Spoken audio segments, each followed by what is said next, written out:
Hello friends, ఈ వీడియోలో మీకు రెండు మహాశక్తులైన మహాదేవుడు మరియు మహాకాళీమాత నృత్యం పోటీ గురించి చెప్పబోతున్నాను. సంవత్సరాల క్రితం తమిళనాడులో తిల్లై కాళికమాత రాజ్యం. ఈ రాజ్యంలో కాళికమాత మాత్రమే నృత్యం చేయడానికి అనుమతి ఉండేది.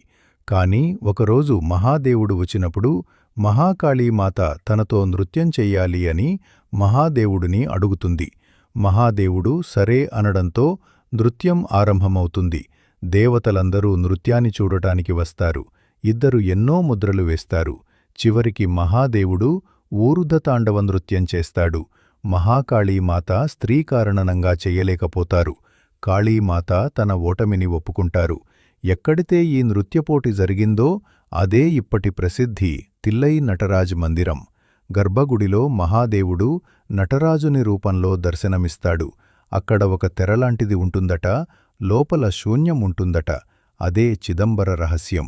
అక్కడ మహాదేవుడు నిరాకార రూపంలో ఉంటాడని నిరంతరం ఆనందతాండవం చేస్తాడట. ఓం నమః శివాయః. Please like, share and subscribe.